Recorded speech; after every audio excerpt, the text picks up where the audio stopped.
तिब्बत में हर बुद्ध पूर्णिमा को एक विशेष पर्वत पर 500 बौद्ध लामा इकट्ठे होते। हर वर्ष बुद्ध पूर्णिमा की रात, आधी रात, बुद्ध की वाणी सुनाई पड़ती है।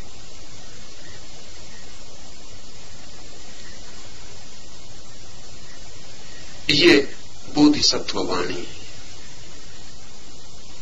एक नियत योजना के अनुसार एक नियत घड़ी में बुद्ध की वाणी उपलब्ध होती है।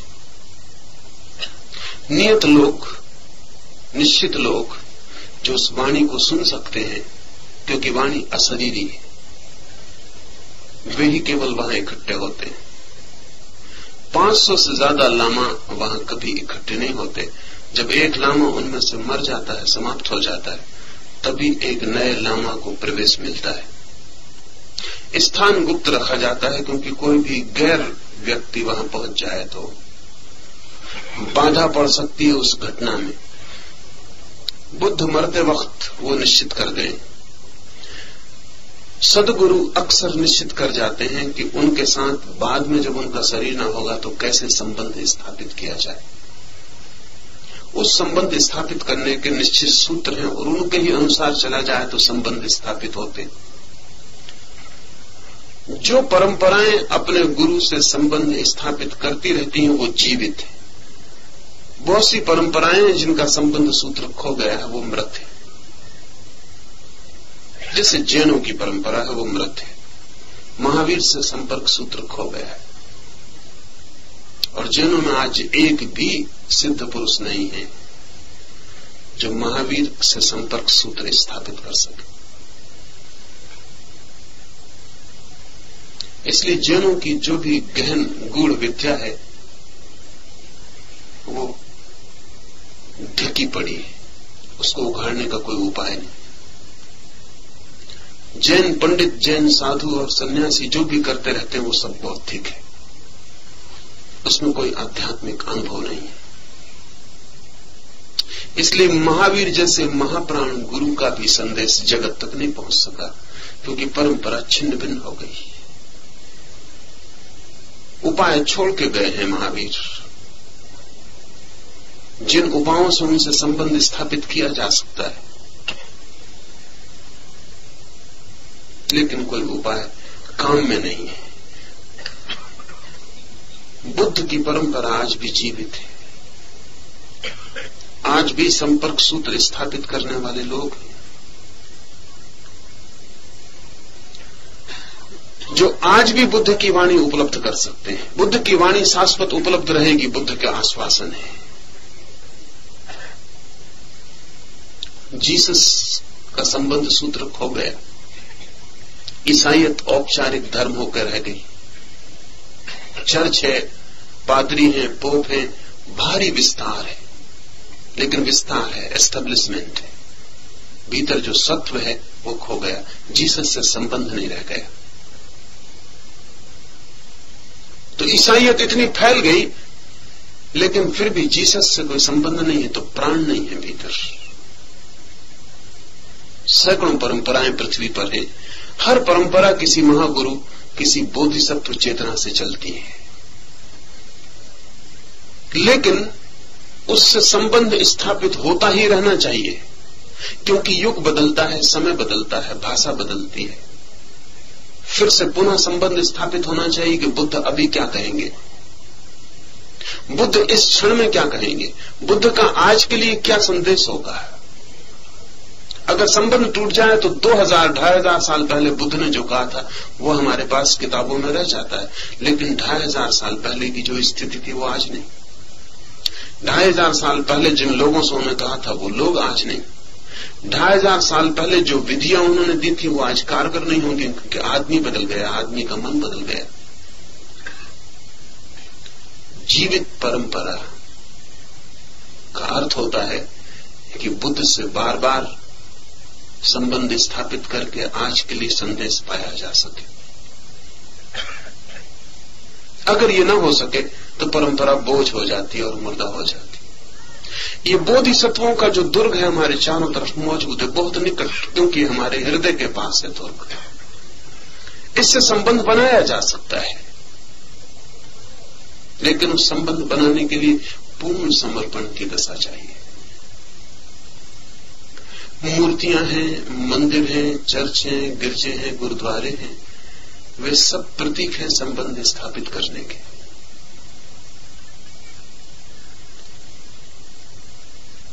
एक तरह के यंत्र हैं जिनसे संबंध स्थापित किया जा सकता है, जिन पर ध्यान एकाग्र करने से आप इस लोक से हटते हैं और उस लोक के लिए उन्मुख हो जाते हैं।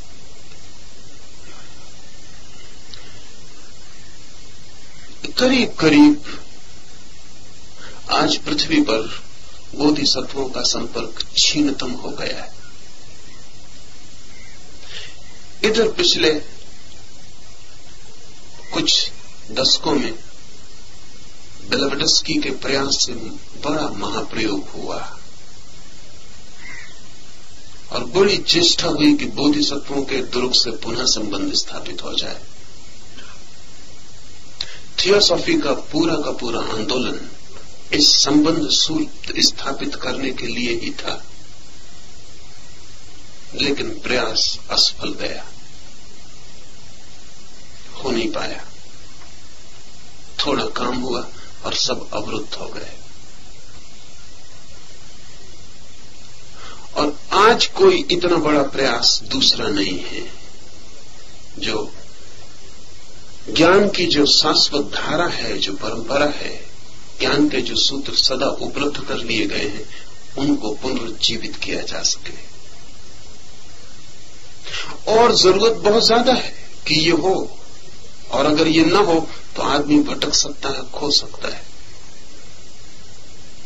क्योंकि आदमी के पास बुद्धों का जो जीवंत दुर्ग है, अगर उससे ही हमारा संबंध विच्छिन्न हो जाए तो हम भटकते ही चले जाएंगे और गिरते ही चले जाएंगे। आज आदमी की गिरावट का कारण न तो विज्ञान है, आदमी की गिरावट का कारण न तो अनीति है, आदमी की गिरावट का कारण न तो अधर्म है। आदमी की गिरावट का एक ही कारण है कि अनंत काल में जो शाश्वत सत्य खोजे गए हैं और उन सत्यों की संपत्ति जिनके पास सुरक्षित है, उनसे हमारा संबंध छीन हो गया है। उस संबंध को पुनरुज्जीवित किया जा सके तो ही मनुष्य को बचाया जा सकता है, अन्यथा ये पृथ्वी खाली कर देनी पड़ेगी। अन्यथा इस पृथ्वी पर आदमी के बचने की इस सदी के बाद कोई संभावना नहीं। एक महा आंदोलन की जरूरत है कि पृथ्वी के कोने कोने में सभी धर्म परंपराओं से संपर्क पुनरुज्जीवित किया जा सके। ये किया जा सकता है अगर आप समर्पित हैं और ध्यान में पूरी तरह डूबते हैं, तो आज नहीं कल अचानक आप पाएंगे कि आप एक दूसरे लोक में प्रवेश करने लगे और दूसरे लोक की वाणी आपको सुनाई पड़ने लगी और दूसरे लोक की आत्माएं आपसे संबंध स्थापित करने लगी। वे सदा उत्सुक हैं, सिर्फ आपकी तरफ से द्वार खुला चाहिए। और तब आप पाएंगे कि आप नाहक ही परेशान हो रहे थे, जिनसे मार्गदर्शन मिल सकता है वो बहुत निकट है। ये सूत्र कहता है, साथ ही चूंकि मनुष्य इसे नहीं देखता है, इसलिए वह न स्पर्श कर सकता है और न प्रज्ञा की वाणी को सुन सकता है, क्योंकि वह जानता ही नहीं। लेकिन ओ जिज्ञासु, निर्दोष आत्मा वाले, तूने तो इसे सुना है और तू तो सब कुछ जानता है, इसलिए तुझे निर्णय करना है। अतः एक बार फिर से सुन। हे सोबान के मार्ग, हे श्रोतापन, तू सुरक्षित है। देख उस मार्ग पर जहां थके हुए यात्री को अंधकार का सामना करना होता। ये उसे याद दिला रहा है, ये सूत्र सिर्फ याद दिला रहा है। निर्वाण के पहले खो जाने की संभावना है, ये सूत्र याद दिला रहा है कि तू तो अब सुरक्षित है, अब तुझे तो कोई भय न रहा। तूने वो वाणी सुन ली जो मुक्त करती है और तूने वो सत्य स्पर्श कर लिया कि अब तुझे कोई दुख नहीं है। तेरे पैर निरंतर आनंद में बढ़े जा रहे हैं, लेकिन स्मरण कर उस मार्ग का जहां तू कल चल रहा था। और जहां तुझे कोई सहारा न था, और जहां तुझे कोई मार्गदर्शन देने वाला न था। उस मार्ग पर अभी भी थके हुए यात्री अंधेरे का सामना कर रहे हैं, जहां कांटों से छिटकर हाथ लहूलुहान हो जाते हैं, जहां पांव तीखे व कठोर पत्थरों से कटफट जाते हैं, और जहां काम अपने शक्तिशाली अस्त्र चलाता है, वहां जरा सी दूरी ही पार कर एक बड़ा वरदान, महान पुरस्कार तेरी प्रतीक्षा कर रहा है। अगर तू जरा सा लौट के पीछे देख तो जिस रास्ते पर तू कल तक था वहां करोड़ों लोग, जैसा तू भटकता था वो भटक रहे हैं, जिन दुखों में तू डूबता था उसमें वे डूब रहे हैं, जिन पीड़ाओं को तू अपने हाथ से पकड़ के भोगता था वहां वे अपने ही हाथों से अपनी पीड़ाएं निर्मित कर रहे हैं और भोग रहे हैं। पीछे के नर्क को देख, ये नर्क अगर दिखाई पड़ जाए तुझे तो तू उनकी सहायता के काम पड़ सकता है। वह शांत और अकंप यात्री इस धारा पर बहता चला जाता है जो निर्वाण को चली जाती है। वह जानता है कि जितने ही उसके पांव खून उगलेंगे उतना ही वह स्वयं धुलकर स्वच्छ हो जाएगा। वह भली भांति जानता है कि 7 छोटे छोटे क्षणभंगुर जन्मों के बाद निर्वाण उसका है। ये भी तुझे साफ है कि ज्यादा देर नहीं है तेरे महानिर्वाण में खो जाने। शीघ्र ही, थोड़े ही जन्मों में तू समस्त रूप से महाशून्य हो जाए। इसके पहले कि तू महाशून्य हो जाए, तू महाशून्य होने की जल्दी मत कर। ऐसा है ध्यान का मार्ग जो योगियों का आश्रय है और जिस अपूर्व लक्ष्य के लिए श्रोतापन लालायत है। वो जो धारा में प्रवेश कर रहा है साधक है, नया है, लालायत है इस महाशून्य को जाने वाले मार्ग पर चलने के लिए। लेकिन जब उसने अरहत का मार्ग पार कर लिया तब कोई लालसा नहीं। अरहत होते ही सारी लालसाएं शांत हो जाती हैं, सारी वासनाएं क्षीण हो जाती हैं। तब खतरा है, क्योंकि जब स्वयं की वासना क्षीण हो जाए तो दूसरे की भी दिखाई नहीं पड़ती, और जब स्वयं के दुख मिट जाए तो दूसरे के दुखों का कोई ख्याल नहीं रह जाता। हम वही जानते हैं जो हमारे भीतर होता रहता। जो हमारे भीतर बंद हो गया हम भूल जाते हैं वो दूसरों के भीतर अभी जारी है। वहां सदा के लिए क्लेश मिट जाता है। अरहत होते ही, सिद्ध होते ही सारा क्लेश मिट जाता है और तन्हा की जड़ें उखड़ जाती हैं, तृष्णा के सारे जाल टूट जाते हैं। लेकिन ओ शिष्य रुक, अभी भी एक और शब्द कहना बाकी है।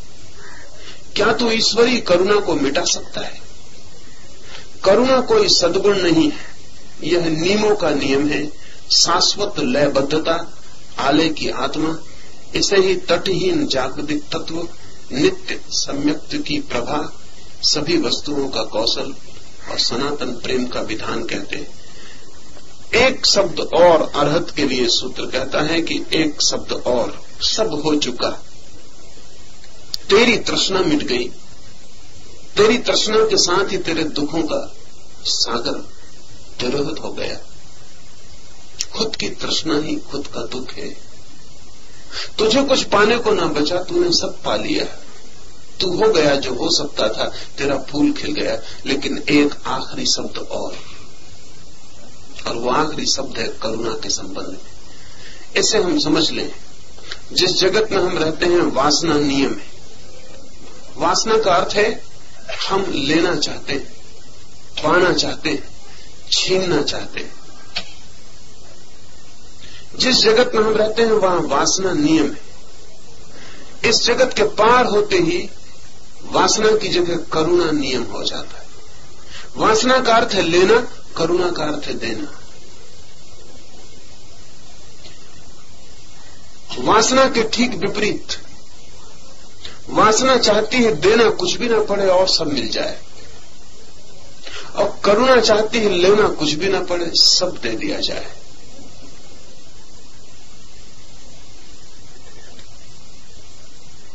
वासना से करुणा में प्रवेश। अरहत की वासना नष्ट हो गई, अब वो चाहे तो सीधा शून्य में विलीन हो सकता है। लेकिन बोधिसत्व का जो दूसरा मार्ग है वो कहता है जो जो वासना से तूने मांगा था वो करुणा से लौटा दे, निपटारा पूरा कर ले। जिनसे तूने चाहा था उनको दे दे। बिना दिए भी खोया जा सकता है, बिना बांटे भी खोया जा सकता है। कोई बांटने की अनिवार्यता नहीं, अब कोई दबाव नहीं है, अब कोई जोर जबरदस्ती नहीं है कि बांट ही। सच तो यह है कि जब तक जोर जबरदस्ती है बांटने की, तब तक हमारे पास बांटने को कुछ नहीं होता। जिस दिन बांटने को मिलता है कुछ, उस दिन कोई जोर जबरदस्ती नियमों की नहीं रह जाती। परम स्वतंत्र है चेतना, चाहे तो बांट सकती। तो ये सूत्र कहता है करुणा कोई सद्गुण नहीं है, ये कोई नैतिक गुण नहीं है जिसे तू, ये कौन मित्र हो रहे हैं, शांत हो, दूसरों को बाधा न दे। करुणा कोई सद्गुण नहीं है, यह नियमों का नियम है, शाश्वत लयबद्धता, आलय की आत्मा। इसे ही तटहीन जागतिक तत्व, नित्य सम्यक्ति की प्रभा, सभी वस्तुओं का कौशल और सनातन प्रेम का विधान कहते हैं। ये करुणा कोई नैतिकता नहीं है जिस करुणा की यहां बात की जा रही। ये करुणा कोई दया भी नहीं कि दूसरों पर दया कर, क्योंकि दया में भी अहंकार मौजूद है। ये करुणा तो प्रेम का एक विधान है, इसमें कोई अस्मिता नहीं है कि मैं दया करूं तो श्रेष्ठ हो जाऊंगा। अब और कोई श्रेष्ठता अर्हत के लिए बाकी ना बची, उसने सारी श्रेष्ठता पा ली। अब देने से कुछ और ज्यादा नहीं हो जाएगा वो। अब बांटना उसके लिए कोई पुण्य नहीं है, उसने सब पुण्य पा लिए। इसलिए सवाल उठता है कि अर्हत क्यों बांटे, क्योंकि हमारी भाषा में यही तकलीफ है कि हम सोचते हैं जब कुछ मिलने ही वाला नहीं है उससे तो बांटे क्यों। तो बांटना क्या, न कोई दबाव है, न कोई मिलने की आशा है, न कोई बढ़ती होने वाली है। अर्हत से ऊपर जाने का कोई भी उपाय नहीं है, आखिरी शिखर छू लिया गया। सूत्र कहता है ये कोई दया नहीं है, इससे कुछ अर्जित होने वाला नहीं है, लेकिन ये प्रेम का विधान है, जैसे वासना जगत का विधान है, ऐसा करुणा जगत के पार जाने वाले का विधान है। ये स्वेच्छा से चुना हुआ नियम है, इसलिए इसको नियमों का नियम कहा है, क्योंकि जो नियम स्वेच्छा से नहीं चुने जाते वो आधारभूत नहीं है। ये अल्टीमेट लॉ है, ताओ, इससे नीचे और कोई नियम नहीं जाता। मांगना ऊपर ऊपर है, देना नीचे है, वासना सतह पर है, करुणा आधार में है। जितना ही तू इसके साथ एकात्म होता है, जितना ही इसके अस्तित्व में तेरा अस्तित्व घुल मिल जाता है, जितना ही तू इसके साथ एक होता है जो है, उतना ही तू स्वयं परिपूर्ण करुणा बन जाएगा। ऐसा है आर्य मार्ग, पूर्णता के बुद्धों का मार्ग। बुद्ध आर्य शब्द का बहुत उपयोग किए। आर्य का अर्थ होता है श्रेष्ठतम। ऐसा है आर्यों का मार्ग, जो श्रेष्ठतम है उनका मार्ग। ऐसा है पूर्णता को प्राप्त बुद्धों का मार्ग, कि वासना के जगत के बाद वे करुणा के नियम को स्वेच्छा से चुन लेते हैं। ये चुनाव उनका है, कोई अपरिहार्यता नहीं, परिपूर्ण स्वेच्छा है। स्वेच्छा से ही वे खड़े हो जाते हैं संसार में उनकी सहायता करने को जो अभी भटक रहे हैं। इसलिए उन्हें समझने में हमेशा कठिनाई होती, क्योंकि हमें लगता है कि अगर एक बुद्ध भी आपको समझा रहा है तो जरूर उसका कोई मतलब होगा, कोई प्रयोजन होगा, क्योंकि हम प्रयोजन की भाषा समझ सकते हैं, हमारी कोई गलती भी नहीं है। हम केवल वासना की ही भाषा समझ सकते हैं, हमारी कोई भूल भी नहीं। अगर कोई आपको बदलने की भी कोशिश कर रहा है तो जरूर उसका कोई प्रयोजन होगा, जरूर इससे उसे कुछ लाभ मिलता होगा, जरूर इससे वो कुछ पा रहा होगा या पाने की कोई वासना रखता होगा, कोई प्रतिष्ठा, कोई पद, कोई यश, कोई महत्वाकांक्षा जरूर भीतर होगी, नहीं तो कौन किसके लिए परेशान होता और क्यों परेशान होता।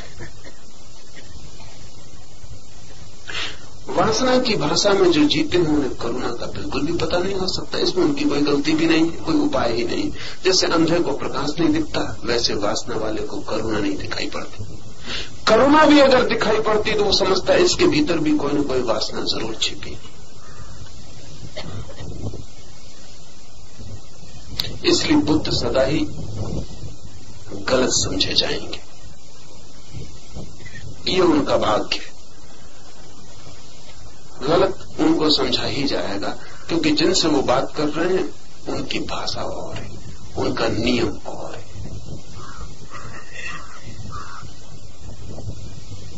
लेकिन फिर भी वे चेष्टा में रत रहेंगे, क्योंकि जैसे जैसे उन्हें दिखाई पड़ना शुरू होता है अपनी पीड़ाओं का पथ, जिस पर वे गुजरे हैं अनेक अनेक जन्मों में, वैसे ही उन्हें दिखाई पड़ने लगते हैं अनेक अनेक आत्माएं उसी तरह की पीड़ाओं में गुजरती हुई। ये सूत्र बोधिसत्व पैदा करने के सूत्र हैं। जो भी अरहत के मार्ग पे जा रहा है उसे इनका स्मरण न हो, ये सूत्र ख्याल में न हो तो वो लीन हो जाएगा। अनेक बुद्ध खो गए हैं शून्य में सीधे। ये सूत्र सिर्फ इस बात के लिए गहरी चोट करने के लिए है कि इनका ख्याल बना रहे।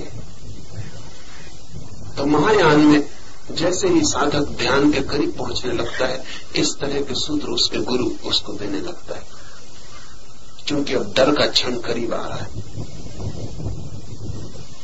अब वो खतरनाक क्षण करीब आ रहा है जब साधक चुंबक की तरह खींच लिया जाएगा, शून्य में और खो जाएगा। ख्याल रखें, जब भी आनंद घटता है तो कौन रुकना चाहता है? एक कदम भी कौन रुकना चाहता है? जब महाआनंद निकट खड़ा हो तो आप उसकी तरफ पीठ न कर पाएंगे। तब तो मन होगा कि कूद जाएं, डूब जाएं। उस समय इन सूत्रों का स्मरण बना रहे तो शायद कोई पीठ फेर के खड़ा हो जाए और लौट के संसार की तरफ देखे जो उसके पीछे रह गया। देखते ही संसार को दूसरा नियम शुरू हो जाएगा करुणा का। लेकिन अगर न देखा तो वो नियम काम नहीं करेगा। एक बार भी पीछे लौट के देख लिया,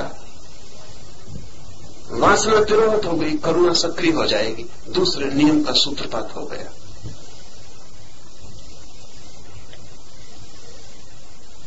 अरहत के मार्ग पर, हीनयान के मार्ग पर ठीक इससे उल्टे सूत्रों का काम होता है। क्योंकि हीनयान के साधक को समझाया जाता है कि जब महाशून्य करीब आए तो तू लौट के पीछे मत देना, क्योंकि अगर तूने लौट के पीछे देखा तो फिर युगों तक तुझे ठहरना पड़ेगा। एक बार पीछे देख लिया तो वो जो दृश्य है पीछे, वो हमें पता नहीं है कि वो दृश्य कितना भयंकर है। ऐसा समझें कि अगर मैं आपकी सारी वासनाओं को खोल के देखूं, आपकी सारी पीड़ाओं को, हृदय के कांटों को, सबको उघाड़ के रख लूं, तो जो मुझे दिखाई पड़ेगा, एक एक आदमी एक एक नर्क है। ऊपर से लिपा पुता है, व्हाइट वास्ट है, वो अलग बात है। ऊपर से दीवार बना रखी, लीप पोत के रंग रोगन कर रखा है, कुछ दिखाई नहीं पड़ता। अगर हम आदमी को खोल लें तो नर्क की मवाद बहनी शुरू हो जाए।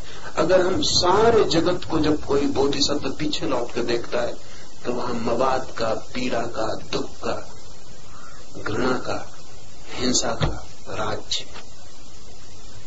तो हीनयान के साधक को आखिरी क्षण में कहा जाता है कि तू पीछे पर लौट के मत देखना,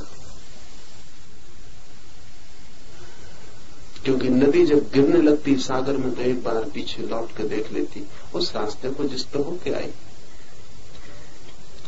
तू लौट के पीछे मत देखना, अन्यथा फिर तुझे किनारे पर रह जाना पड़ेगा अनेक अनेक युगों तक, क्योंकि जो तुझे दिखाई पड़ेगा वो तुझे करुणा को पैदा कर देगा। अपना अपना चुन लेना चाहिए और उस सूत्र को ध्यान पूर्वक मन में बिठाया जाना चाहिए, गहरे गहरे, ताकि वो अचेतन में प्रवेश कर जाए और जब हम द्वार पर खड़े हों तो हमारे काम आ जाए।